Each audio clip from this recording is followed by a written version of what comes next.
નમસ્તે બાળકો, આજે આપણે સાંભળીશું એક મજાની વાર્તા.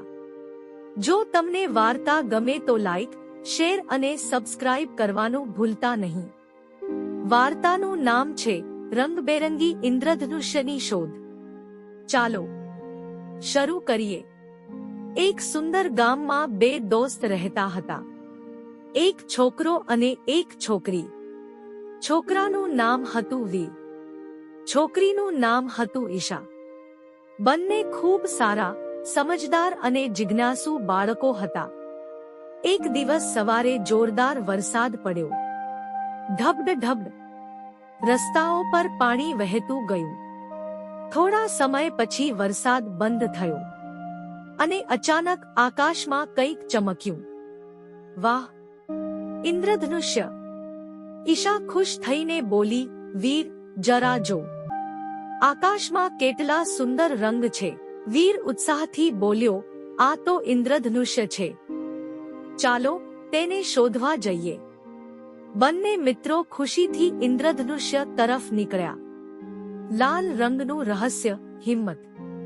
સૌપ્રથમ તેમને લાલ રંગ દેખાયો. એક નાની ચકલી આવી. ચકલી બોલી, લાલ રંગ આપણને હિંમત શીખવે છે. વીર બોલ્યો, ઈશા, એટલે ડરવું નહીં. ઈશા સ્મિત કરીને બોલી, હા, હિંમત રાખવી બહુ જરૂરી છે. નારંગી રંગનું રહસ્ય, ખુશી અને ઉર્જા. થોડી આગળ તેઓએ નારંગી રંગ જોયો. એક ખુશ ખિસકોલી કૂદતી હતી. તે બોલી, નારંગી રંગ એટલે ખુશી અને ઉર્જા. ઈશા બોલી, ચાલો આપણે હંમેશા ખુશ રહીશું. વીર હસીને બોલ્યો, અને દોડવું રમવું પણ ભૂલીશું નહીં. પીળો રંગ, સ્મિત. હવે આવ્યો પીળો રંગ.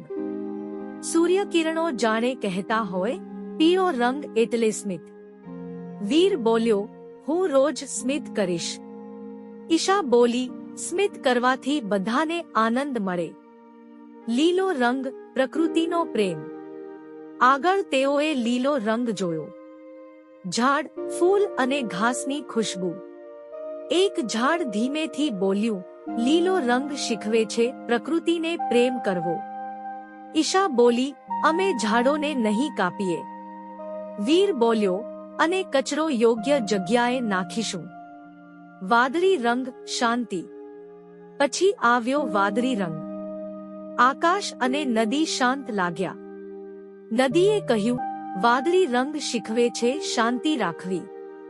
વીર બોલ્યો, જો ગુસ્સો આવે તો શાંત રહીશું. ઈશા હા કહ્યું, શાંતિ સાચી તાકાત છે. જાંબલી રંગ, કલ્પના. છેલ્લે આવ્યો જાંબલી રંગ. એક સુંદર પતંગિયું ઉડીને આવ્યું. જાંબલી રંગ એટલે કલ્પના અને સર્જનાત્મકતા. ઈશા ખુશ થઈ બોલી, મને ચિત્ર દોરવા ગમે છે. વીર બોલ્યો, મને નવી નવી વાર્તાઓ સાંભળવી ગમે છે. ઇન્દ્રધનુષ્યનો સંદેશ. ઇન્દ્રધનુષ્ય તેજથી ચમક્યું. નરમ અવાજ આવ્યો, મારા બધા રંગો મળીને સારા બાળકો બનાવે છે. વીર અને ઈશા એકબીજાને જોઈ હસ્યા. થોડી વાર પછી ઇન્દ્રધનુષ્ય ધીમે ધીમે ગાયબ થઈ ગયું. ઈશા બોલી, ઇન્દ્રધનુષ્ય તો જતું રહ્યું. વીર બોલ્યો, પણ તેની શીખ આપણા દિલમાં રહી ગઈ. બંને ખુશીથી ઘરે પરત ફર્યા. વાર્તાનો સાર. લાલ રંગ એટલે હિંમત. નારંગી રંગ એટલે ખુશી અને ઉર્જા. પીળો રંગ એટલે સ્મિત. લીલો રંગ એટલે પ્રકૃતિનો પ્રેમ. વાદળી રંગ એટલે શાંતિ. જાંબલી રંગ એટલે કલ્પના. આ બધા રંગો મળીને સારા બાળકો બનાવે છે.